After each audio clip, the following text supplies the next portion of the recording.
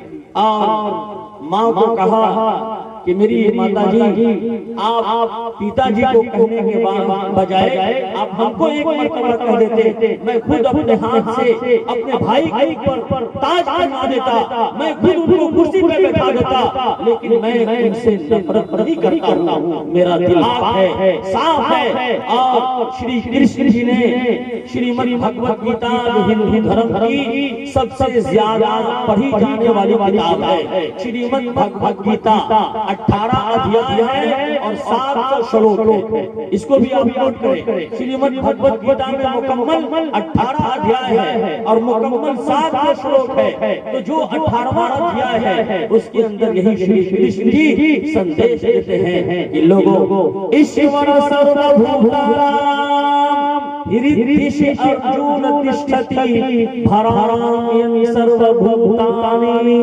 यंत्रारूढानि माया।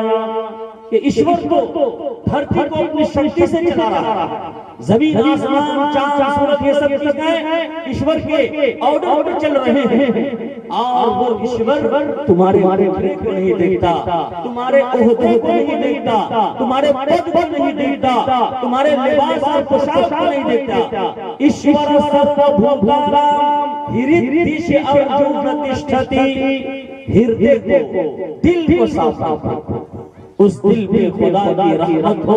जिस दिल की यह हालत होती है, एक बार खता हो जाती है तो 100 बार मदामत होती है। दोस्तों बुजुर्गों, इसलिए चाहे हम हिंदू अपने आप को कहते हो, चाहे मुसलमान कहते हो, अगर हमारा दिल गंदा है तो फिर हमें सही फायदा नहीं होने वाला। इसलिए हम लोग अपने दिलों को शफाफ करें और अपने दिल के अंदर एक ईश्वर जो सर्वशक्तिमान है, हमारा परमेश्वर है, हमारा रचयिता है, हमारा क्रिएटर है, हमारा लॉर्ड और गॉड है, उसका खौफ पैदा करें और ये दुनिया को बता दें कि न तलवारों की झंकार से न गोलियों की बौछार से बंदा डरता है तो बस परवरदिगार।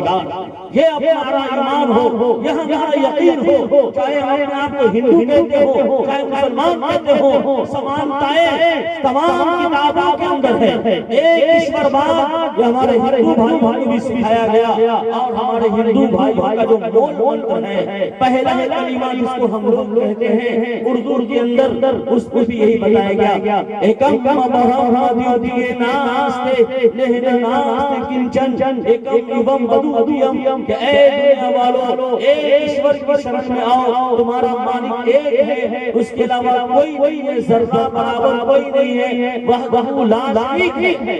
और श्री कृष्ण जी क्या कहते हैं, ईश्वर सर्वभूतानां हृदि अर्जुन तिष्ठति भरामि सर्वभूतानि यंत्रारूढानि माया। कि अपने मन को पाक रखो, अपने दिल को पाक रखो और दुनिया की चमक दमक और इधर उधर ध्यान न दो। और उसी तरीके से आप देखेंगे तो कहा गया अहिंसा सत्यम करोध त्याग शांतिरपैशुनम दया भूतेष्वलोलुतवम मार्दवम हिर्यचाप्लाम। ये श्रीमद् भगवत गीता अध्याय नंबर 16 श्लोक नंबर 2। अहिंसा, अत्याचार नहीं करना है, जुल्म नहीं करना है, कराई और जराइम से दूर रहना है। अहिंसा सत्यम करोधस्तया, हमेशा सच बोलना है, हमेशा सच्चाई का साथ देना है, झूठ का साथ नहीं देना है। सत्यम करोधस्तया अस्सिद्क़ु युंजी वल किज़्बु युहलिक। अंतिम महर्षि कल की अवतार नराशन जनाब मोहम्मद रसूलुल्लाह सल्लल्लाहु अलैहि वसल्लम ने इरशाद फरमा दिया कि ऐ लोगों सुनो, क़यामत तक आने वाले इंसानों, ये सच्चाई का रास्ता इंसान को नजात दिलाता है और झूठ का रास्ता इंसान को तबाही और बर्बादी की तरफ ले जाता है। इसलिए हमेशा सच्चाई के साथ दो, सच बोलो, झूठ मत बोलो।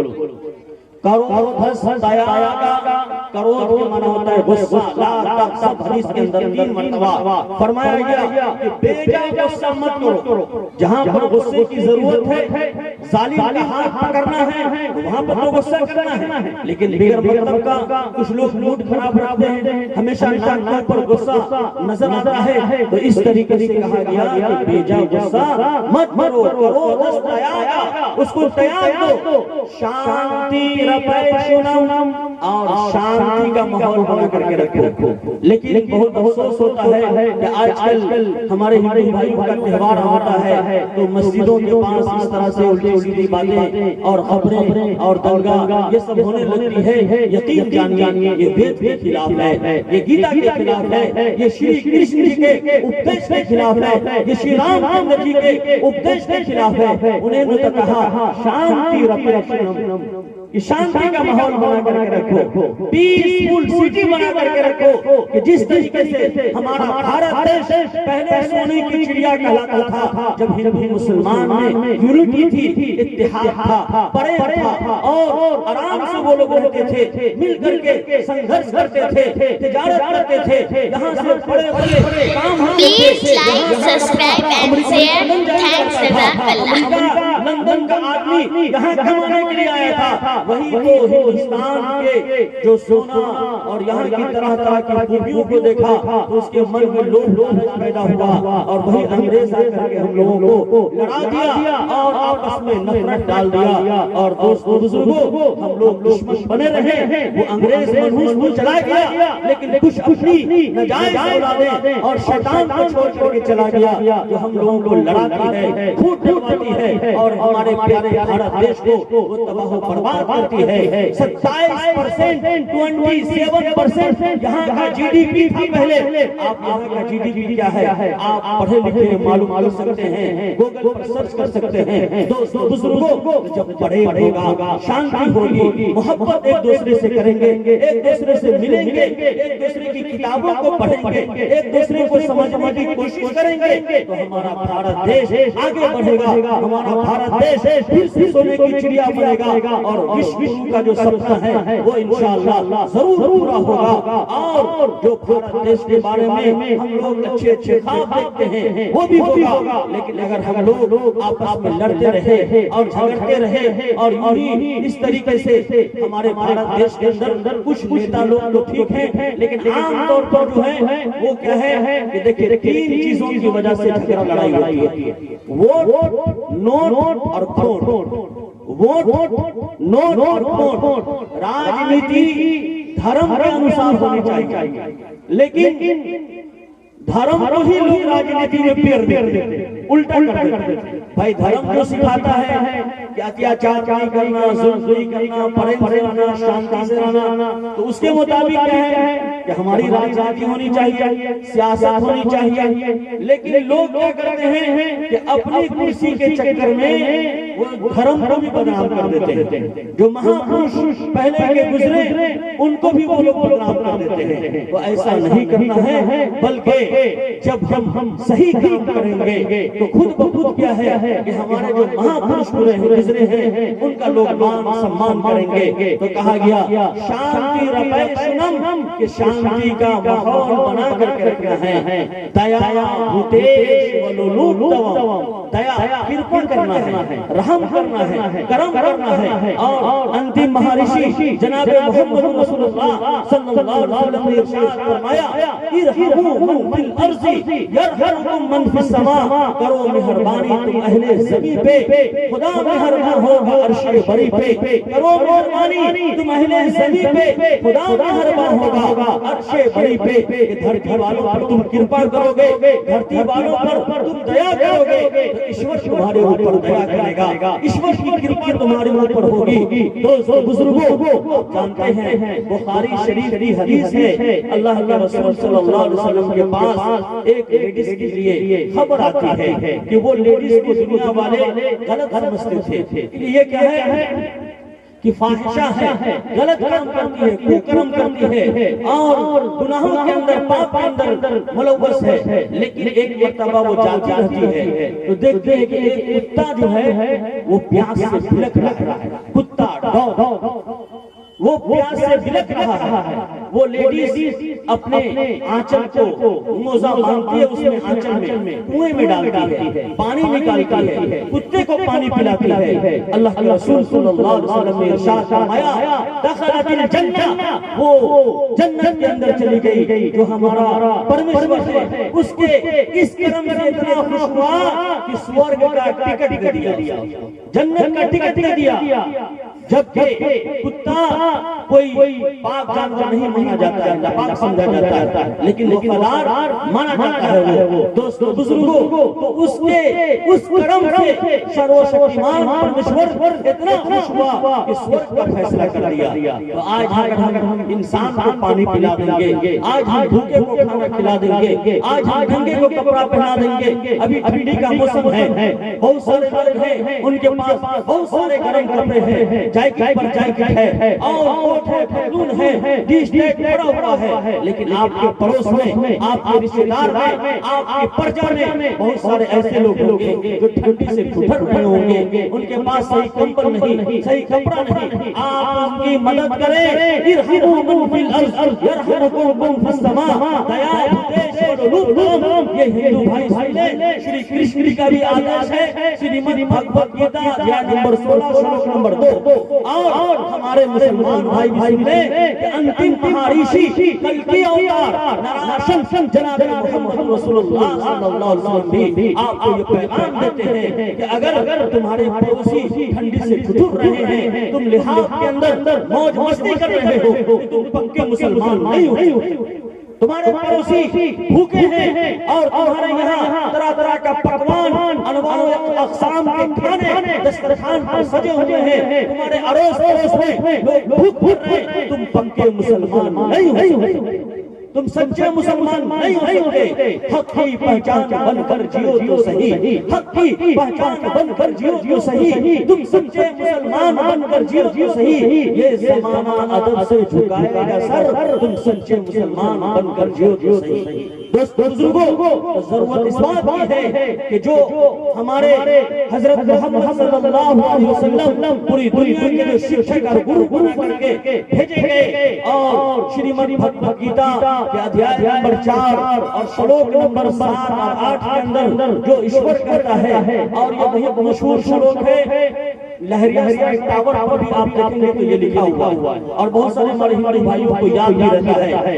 यदा यदा धर्मस्य गलानिर्भवति भारत अभ्युत्थानं धर्मस्य तदात्मानं सिर्जाम्यहं परित्राणाय साधूनां विनाशाय च दुष्कृतां धर्म संस्थापनार्थाय संभवामि युगे युगे संभवामि जुगे जुगे।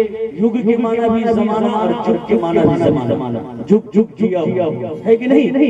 युग युग युग के माना भी जमाना और जुग के माना भी जमाना। संस्कृत की बड़ी अच्छी जुबान है और अरबी से बहुत करीब है, उसमें भी घराने हैं, उसमें भी पूरा अस्मा अफ़आल और पूरा सब चीज जो है अरबी के बहुत करीब है। दोस्तों बुजुर्गों, तो मैं अर्ज कर रहा था कि शांति रपेशनम दया भूतेश वलोलुत मार वीर्य चापलम, इसको आप जाकर के पढ़ेंगे और देखेंगे क्या श्री कृष्ण जी आदेश देते हैं और उसी तरीके से इसमें जो दिया गया कि जब लोग अत्याचार करने लगता है, क्राइम और जराइम करने लगता है, भ्रष्टाचार करने लगता है, मासूम बच्चियों से बलात्कार करने लगता है, यदा यदा ही धर्मस्य और धर्म का लिबादा उठा देता है, धर्म को बर्बाद करने लगता है, तबाह कर देता है, चाहे वो मौलवी की शक्ल में हो, चाहे वो पंडित की शक्ल में हो, कोई भी हो, मुजरिम है। दोस्तों बुजुर्गों, आप जानते होंगे कि श्रीमती सीता जी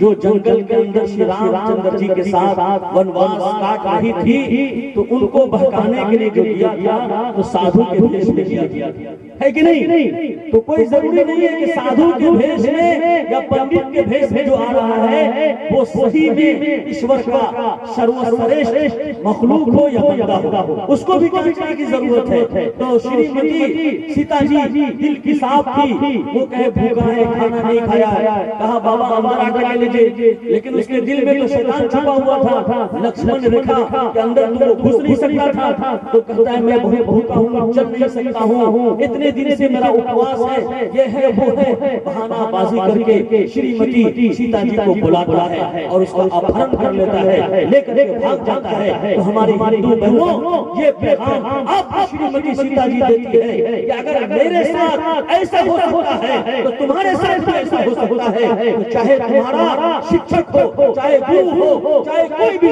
हो, वो अपने जिस्म की हिफाजत करना, अपने इज्जत की हिफाजत करना, अपने आप की हिफाजत करना। अभी कलकत्ता के अंदर जो एक लेडी डॉक्टर के साथ दुष्कर्म हुआ, कितना अत्याचार उसके ऊपर किया गया। दोस्तों बुजुर्गों, तो हमारी बहनों को भी अपने आप की हिफाजत करने की जरूरत है। इसलिए मैं तलबा से अर्ज करता हूँ कि 4 चीजों की हिफाजत करना, 4 चीजों की, ईमान की, जान की, कुरान की, समान की। ईमान की, बेईमान आदमी को कोई पसंद नहीं करेगा, कोई भी पद के लिए, कोई भी होने के लिए अगर मालूम हो जाए कि ये बेईमान है तो हर आदमी उससे नफरत करता है। इसलिए हर आदमी को ईमानदार होना चाहिए, है कि नहीं? तो ईमान की हिफाजत करना है, जान की हिफाजत करना, आत्मरक्षा, सेल्फ डिफेंस, अपनी बहनों को हमारे आना चाहिए, चाहे हिंदू बहन हो, चाहे मुसलमान बहन हो, कोई आपके ऊपर अत्याचार करे, गलत जगह उठा करके देखे, आप संघर्ष से उसके चेहरे को रगड़िए, आप अपने आप की हिफाजत कीजिए। और उसके बाद जो पुस्तक पवित्र कुरान दिया गया उसकी भी हिफाजत करना है, उसको भी पढ़ना है। और उसी तरीके से जो हमारे पास सामान है, जेवरात है, कपड़े हैं, किताब है, कापी है, जो कुछ भी है, उन सब की हिफाजत करना है, खुद आपको मुहाफिज बनाना है। दोस्तों बुजुर्गों, तो ये चीजें बताई गई कि जब धर्म के नाम पर लोग अत्याचार करने लगते हैं, जुर्म करने लगते हैं, क्राइम और जराइम करने लगते हैं, भ्रष्टाचार करने लगते हैं, दीन को खराब कर देते हैं, धर्म को खराब कर देते हैं, महापुरुष को बदनाम कर देते हैं, यदा यदा ही धर्मस्य ग्लानिर्भवति भारत अभ्युत्थानं धर्मस्य तदात्मानं सृजाम्यहं परित्राणाय साधूनां विनाशाय च दुष्कृतां धर्म संस्थापनार्थाय संभवामि युगे युगे। तो हर युग में ईश्वर अपना खास बंदा अवतरित करता है, लोगों की रहबरी के लिए, लोगों की रहनुमाई के लिए, लोगों को अच्छा उपदेश देने के लिए, अपने खास पैगाम को तो ईश्वर अपने खास बंदों के हृदय में डालता है। दोस्तों बुजुर्गों, पहले नबी का दौर था, पहले रसूल का दौर था, आखिरी में जनाब मोहम्मद रसूलुल्लाह सल्लल्लाहु अलैहि वसल्लम तशरीफ लाए और फरमा दिया, ला नबी बादी वला उम्मत बादकुम। ऐ दुनिया वालों सुन लो, ऐ शकील बिन हमीद सुन लो, मेरे बाद कोई नबी नहीं होगा, मेरे बाद जो नबूवत का दावा करेगा वो झूठा होगा, कज़्ज़ाब होगा, जालिम होगा। दोस्तों बुजुर्गों, और तुम्हारे पास कोई उम्मत नहीं, लिहाजा तुम आखिरी उम्मत हो, मैं आखिरी नबी हूँ। तो उन्होंने फरमा दिया कि नबी का सिलसिला खत्म हो गया। तो उसके बाद सहाबा-ए-किराम मौजूद थे उस जमाने में सहाबा के शागिर्द ताबईन थे, ताबईन के शागिर्द तबे ताबईन थे, फिर वो सिलसिला चलता रहा है। उलमाए किराम की जमात है, मुजद्दिदीन की जमात है, मुस्लिमीन की जमात है, मुबल्लिगीन की जमात है। तो हर जमाने में, हर युग में अच्छे इंसान को खोजना पड़ेगा,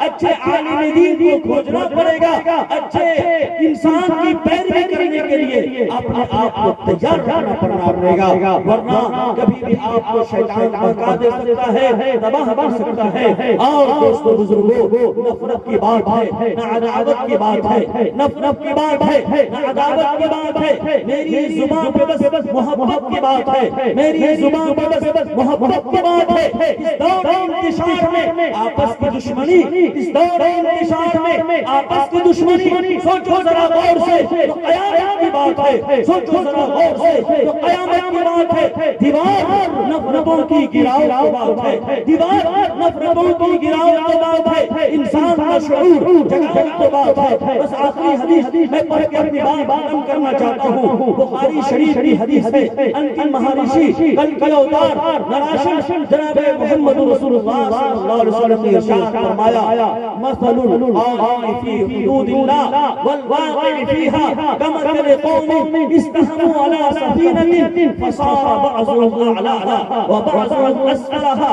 नुअमान बिन बशीर रज़ियल्लाहु तआला अन्हु रावी है, बुखारी शरीफ की हदीस है। जनाब मोहम्मद रसूलुल्लाह सल्लल्लाहु अलैहि वसल्लम ने इरशाद फरमाया कि इंसान की मिसाल दो मंजिला कश्ती की तरह। उदाहरण से, एग्जाम्पल से, मिसाल से बात आसानी से समझ में आती है। क्या है? दो मंजिला कश्ती की तरह, शिप की तरह है कि कुछ लोग ऊपर के हिस्से में हैं, यानी जो अच्छे लोग हैं ऊपर के हिस्से में हैं, जो गलत लोग हैं वो नीचे के हिस्से में हैं। अब पानी का इंतजाम ऊपर के हिस्से में है, नीचे वाले को जरूरत पड़ती है, ऊपर जाता है, दरवाजा खटखटाता है, पानी लेकर के आता है, पानी पीता है। ऊपर वाले अगर दरवाजा लॉक कर दे, ताला बंद कर दे, नीचे वाले को पानी न दे। अब नीचे वाले सोचे ये शिप है, पानी का जहाज है, पानी के ऊपर चल रहा है, ये ऊपर वाला पानी नहीं दे रहा है, हम लोग इसी में होल देते हैं, सुराख कर देते हैं। तो नीचे वाला अगर सुराख कर दे पानी के जहाज में, तो क्या नीचे वाला डूबेगा कि ऊपर वाला भी डूबेगा? नीचे वाला डूबेगा, ऊपर वाला भी डूबेगा।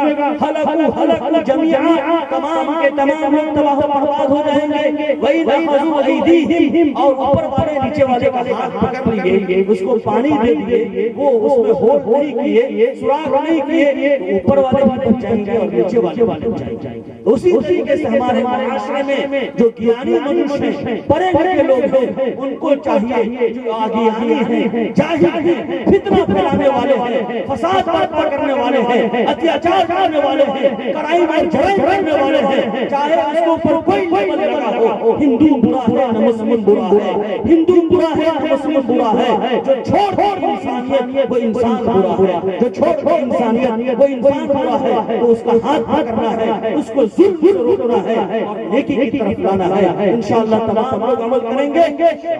अल्लाह ताला हम तमाम लोगों को कहने सुनने से ज्यादा अमल करने की तौफीक अता फरमाए। दोस्तों बुजुर्गों, अमल से जिंदगी बनती है, जन्नत भी जहन्नम भी। ये खाकी अपनी फितरत में नूरी नारी है, और जिंदगी बेअमल हो तो जज्बात से क्या होता है, जिंदगी बेअमल हो तो जज्बात से क्या होता है, ज़मीन बंजर हो तो बरसात से क्या होता है। अमल शर्त है तकमील तमन्ना के लिए, वरना रंगीन ख्यालात से क्या होता है। अल्लाह हमारे भारत को सोने की चिड़िया बनाए और हम सबको विश्व बनाने में अपना ताउन करें और साथ में ईमान पर सबको सलाम के खात्मा बिल खैर फरमाए। आमीन। माशाअल्लाह, ये खूबसूरत पैगाम हज़रत मौलाना। Please like, subscribe and share. Thanks, Jazakallah.